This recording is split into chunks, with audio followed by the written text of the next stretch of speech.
Today is Wednesday. We hope every Wednesday is off to an amazing start. Thanks so much for stopping in today, guys. Today has been a really, really fun day as the MARTA train. He's getting it. The MARTA train. You guys couldn't see it because it's this way. Trains don't mess around. You don't want to be on that track.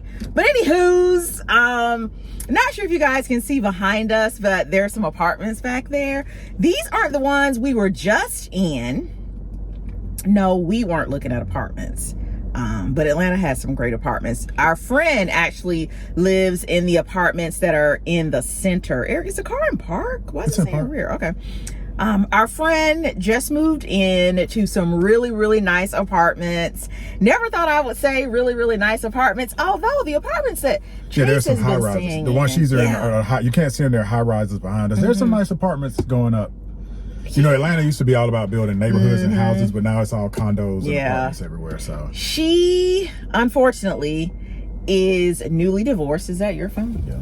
She is newly divorced, and she fared well. Do not cry a river for her. Okay, she fared well in the divorce, but she just decided that she no longer had the desire to live in, you know, a big house. Right. So she actually downsized, and so we were in there checking out her apartment. She invited us over. We took her a cute little gift. Beautiful views of the city. Oh my gosh, the high rises here in Atlanta are, and they're putting them up like just amazing. They're going up like weeds. They're putting them up like crazy. So it was Eric and I, a couple of other of our friends in there, and it's funny, as we were kind of walking around looking at her place, we got to talking about Kim and Kroy. Yeah, we were talking about real estate and selling houses and moving into apartments and losing houses, and so how that goes down. So before we went to our next destination, because the traffic in Atlanta is trafficking, and we wanted to talk to y'all, but we didn't want to be driving around and talking. So before we pulled off,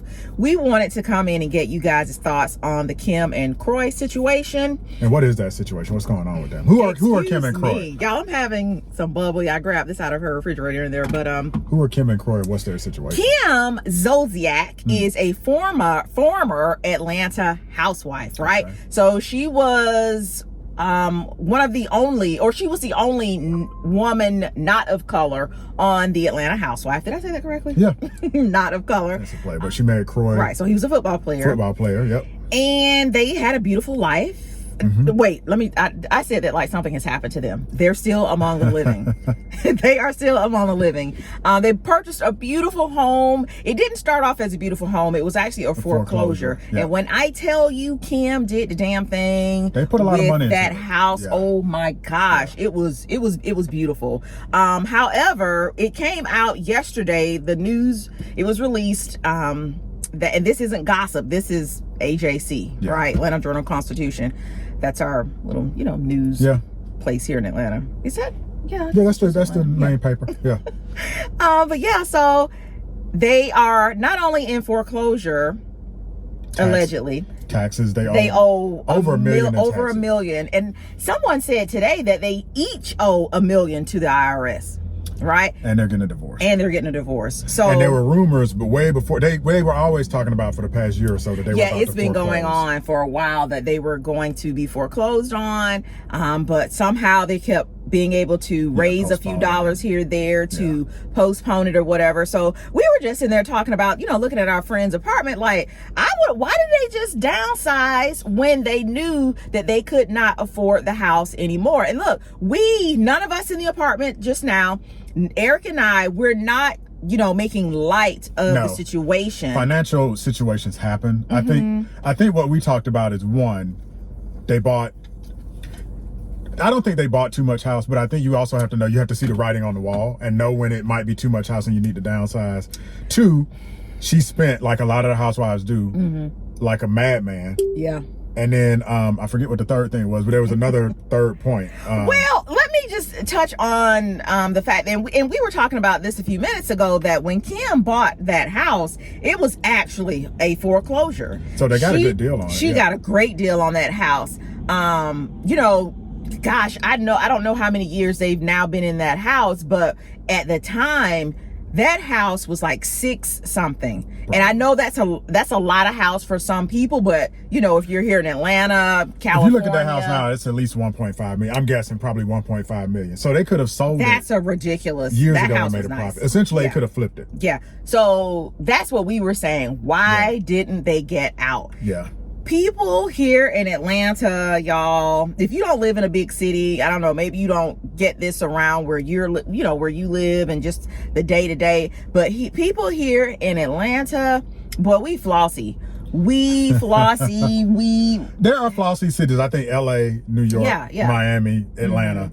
You know, those are cities where Houston, I think, is also like that, where it's up and coming. And Atlanta, I will say, you guys know I travel for work a lot. I've been to a lot of cities. I would say part of the beauty of Atlanta is we do have really nice neighborhoods. Right. With really big houses. Right. You get a lot of house for your money, but that's changing. That is changing. But I will say, you know, Atlanta used to get a bad reputation. People would say that our houses were free. You get that a lot from people who were living in California. Now look, the houses here back in the day, you did get a lot for, there was a lot of value, right? Yeah. That but passed. That's gone. Which is why Kim could have sold this house at a great profit, but they stayed in it too long. And then what do you think about her spending? I mean, I remember from when she was on the show. I mean, she's, even by housewife standards, which is high, she spends and spent and spent and spent. Like, she spent a lot of money. Kim loved a good trip to the dermatologist, the plastic surgeon. I think she loved being up in Saks. She even got Kroy into it. They had every car you wanted. Oh, the cars get you in trouble. They did spend a lot of money. You know, she went and she got the chef, and then she had to have who was the girl who did her, what do you call it? She had to have a personal stylist. And I just felt when she left Atlanta Housewives, right? She did come up with the spinoff for, you know, Don't Be Tardy spinoff. That was great. But then when the show got canceled, she needed to make some readjustments, I feel, fiscally, both her and Kroy, and they didn't do it. Had Kim been on, you know, some sitcom or whatever, they would have been getting residuals and things like that. But I've learned, I don't know how true this is, that the housewives, even though they may go back at some point and rerun the shows, you don't get any kickback from that. It's not like a sitcom contract. Right. Wow. So when you're done, you're done. So well, Kroy, and it's interesting. And so you brought up Kroy. Both of them were in fields where you make a lot of money up front, but it's not. The good thing about having a 9-to-5 where you work for a company is that you might not make a lot of money at once, but you can work there for 20, 30, 50 years in your field. I don't know if Bravo giving them pensions. And even in football, retirement fund. I don't know how big Kroy's contract was, but Kroy wasn't a franchise player. Right. And what's a franchise player? Just, he wasn't like the main guy. I guess the best example that everybody knows is like Tom Brady, for example. You know, Tom Brady was the face of the Patriots, you know. So Kroy was never a franchise player. He was, I wouldn't say he was a journeyman, but football players, let's say Kroy, and I don't know what he made. Let's say he made 10 or 20 million. But if you got a 5-year football playing careers are like average, like 10 or 20 I don't even think it was that much, but even if it was on the high end, a football playing career on average is like a couple of years. Them dudes don't play that long. It's a brutal sport, and it's a lot of dudes on the roster. So football players really have to stack chips. And as a matter of fact, I'm glad I brought up Tom Brady. One of the reasons Tom Brady is so famous is because he played into old age, and that's rare. Old age by football standards. So both her and Kim were in fields where, you make a lot of money, but it's only going to last for maybe a decade, and then you're done. Right. But they were spending like there was a money tree in the backyard, and that it wouldn't end. Like, if you go back and look at Kim when she was on The Housewives or when she was filming, you know, Don't Be Tardy, she looks like a completely different person. This girl has taken that money and completely rebuilt her body. Her and Kroy have all these new teeth. The stuff that they've done for their kids, you know, goes without saying. And listen, we're not hating. If you got it, go ahead. They were excessive. Do it. I think they were excessive. I think anybody that really kept up with them and watched them could demonstrably say they were excessive. It wasn't a luxury bag here or there, or a trip here and there, or 1 or 2 luxury cars. It was a fleet of cars. It was, you know, 30 luxury bags. So all right, so spend your money while you're making it. Hey, do you, boo? do you. However, I feel the intelligence piece when it comes to Kim and Kroy, because you know it's people are saying they weren't the brightest. When they started missing mortgage payments, is serious. When they should have started to reevaluate whether or not they could actually continue to live that lifestyle. I would have sold the house. Just me. I would have sold the house. I wouldn't have had a problem doing like our friend did and got an apartment or, you know, a smaller home. And I see this a lot on reality shows. Home ownership is kind of like how we say going to college. Home ownership is great. And I think most people should strive to own a home or a condo, something where you don't pay rent, where you have ownership. But kind of like college, it's not for everybody. And I think you have to be careful, one, buying too much house, or if you've got too much house, getting rid of it. And I think a lot of people on reality TV get way too much house. Here's the thing, I don't think Kim had too much house. I don't think it was too much house. Not initially. I think the records show that they went and refinanced that house. So that means what, they paid for it twice or something? Yeah, what does that mean? They took money out of the house and basically remortgaged it. And then they took that money and I don't know, they just squandered the money. So I don't necessarily feel it was that they had too much house. The house, it was a nice size house, but it was a nice size house for Atlanta standards. That it wasn't over the top. But it became too much. How so? It became too much where they couldn't afford it anymore. I just feel that it was just negligence. It was negligence, fiscal, if that's a term, fiscal negligence. And when we talk about fiscal negligence, you have to be really careful with the IRS. The IRS and taxes are sneaky. You know, America has a very complicated tax code. And it's funny, you know, and she owes Georgia too, by the way. So, and then that's the complication, because you got to pay state and federal. And, you know, we've talked about where we used to work. Like I worked at Chick-fil-A and Six Flags and McDonald's and Wendy's, and I interned at a paper mill. And I remember late teens, early 20s, you couldn't wait to get a tax return. It's like every year I'm getting money back. Oh my gosh. But I remember the first year. We used to hurry up and pay taxes. And I think a lot of people are in that situation. There's nothing wrong with that. But I remember the first year you and I really had our professional jobs and came into our own. Do you remember going to get our taxes done in Greenville, and the lady was like, "Oh, you owe money." And it's like, what? And by those standards of it was a lot of money. It wasn't, you know, thousands and thousands, but we were just shocked. Yeah. And so there's a thing that'll happen as you make more income. You will be surprised how much you can owe the IRS. And it's easy to do. It is not hard to owe the IRS. So yeah, I guess the point you're trying to make is that you just got to be careful. We're not pointing fingers or saying, oh my gosh, they owe the IRS. No, it is what it is. When you get into a certain tax bracket, I'm sure many of you now watching this video can attribute or can attest, just like us. Every year, we have not seen a tax return in a fortnight, okay? Those years are long gone. And so we're not saying that, you know, they're wrong for owing the IRS. When you reach a certain tax bracket, it's we saw it coming. After that first year, this was 20 years ago. When we owed taxes, I changed some things. I started doing my own taxes. I filed differently. And I just knew at the end of the tax year, I was going to have to, I couldn't wait on that big check. If anything, I was going to owe money. So you budget and do fiscal things in accordance with that. Yeah.